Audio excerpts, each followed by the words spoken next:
मोहम्मद इकबाल का सवाल लेते हैं। सुज़लॉन पर राय जानना चाहते हैं।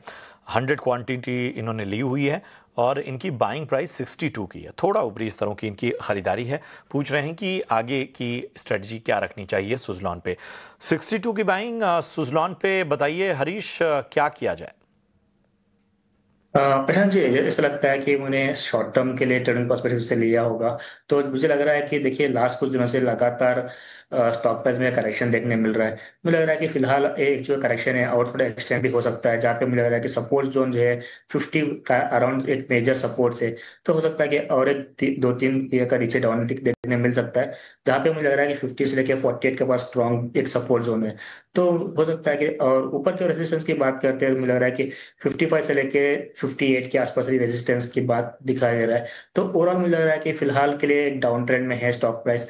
तो हो सकता है कि थोड़ा बाउंस मिल सकता है, तो मुझे लग रहा है कि वहाँ पे एग्जिट करने के लिए सोचना चाहिए। तो मेजरली मुझे लग रहा है कि जो कंसोलिडेशन है और थोड़ा एक्सटेंड भी हो सकता है कुछ टाइम पीरियड के लिए।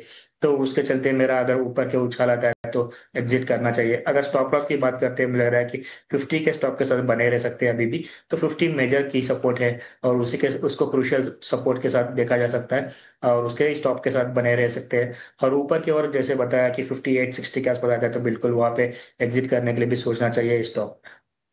बढ़ते हैं आगे। अगला सवाल जो है वो प्रताप सिंह राघव का है। रेल विकास निगम लिमिटेड यानी आरवीएनएल पर राय जानना चाहते हैं। उनका एक और दूसरा स्टॉक बजाज हाउसिंग फाइनेंस है। हरीश जी, दोनों के लेवल बता देता हूं। आरवीएनएल इन्होंने 550 के भाव पे खरीदा है और अब बजाज हाउसिंग फाइनेंस 156 के भाव पे इन्होंने खरीदारी की हुई है। इन दोनों पर राय दीजिए। प्रशांत जी, अगर देखा है तो पहले अगर आरबीएनएल की बात करते हैं, जहाँ पर रेलवे स्टॉक्स में थोड़ा बहुत हमने एक कंसोलिडेशन फेज देखने मिल रहा है। मुझे लग रहा है कि यहाँ पे आरबीएनएल की भी बात करते हैं, सेम चीज देखने मिल रही है। और मुझे लग रहा है कि कुछ टाइम के लिए थोड़ा साइडवेज हो सकता है स्टॉक प्राइस। लेकिन जिस तरीके से ये पैटर्न दिखाया है, तो जिस तरीके से वीकली में पैटर्न बन रहा है, तो मुझे लग रहा है कि लॉन्ग टर्म में देखा है तो 310 के पास स्ट्रॉन्ग सपोर्ट है और वहां से ऑलमोस्ट लास्ट दो तीन बार हमने वहां से रिकवरी देखते हुए नजर आ रहा है। तो ओवरऑल मुझे लग रहा है कि ये कंसोलेशन है, थोड़ा टाइम भी और हो सकता है। और जहाँ पे रेजिस्टेंस की बात करते हैं 200 डे मूविंग एवरेज का 370 के अराउंड है। तो जब तक इसके ऊपर नहीं निकलता है स्टॉक प्राइस, एक कंसोलिडेशन और थोड़ा हो सकता है। लेकिन मुझे लग रहा है कि अभी भी इनको थोड़ा बने रहना चाहिए, क्योंकि जिस तरीके से सेटअप बना हुआ है लॉन्ग टर्म में मुझे लग रहा है कि बहुत अट्रैक्टिव है स्टॉक प्राइस के आसपास और सपोर्ट्स के आसपास ही है। कुछ भी अगर अच्छा न्यूज आ जाता है, मुझे लग रहा है कि ये स्टॉक प्राइस ऊपर की ओर निकल सकता है। तो होल्ड बने रहना चाहिए कुछ टाइम पीरियड के लिए।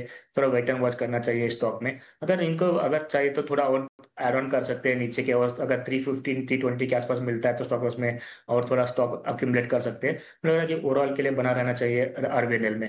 अगर वही चीज अगर दूसरी स्टॉक जो है बजाज हाउसिंग फाइनेंस की बात करते हैं, रिसेंटली लिस्टिंग हुआ था। मुझे लग रहा है कि यहाँ पे स्टॉक प्राइस में थोड़ा कम डेटा पॉइंट्स है मेरे पास। लेकिन हमें जितना डेटा पॉइंट्स के हिसाब से देखा है तो 105 के पास एक इमीडिएट सपोर्ट बना हुआ है। जब तक 105 के ऊपर है, मुझे लग रहा है कि स्टॉक प्राइस में अपसाइड का अभी भी रुझान रहेगा। लेकिन ओवरऑल मुझे लग रहा है कि स्टॉक प्राइस में 105 का स्टिक स्टॉप प्राइस थोड़ा मेंटेन करना चाहिए।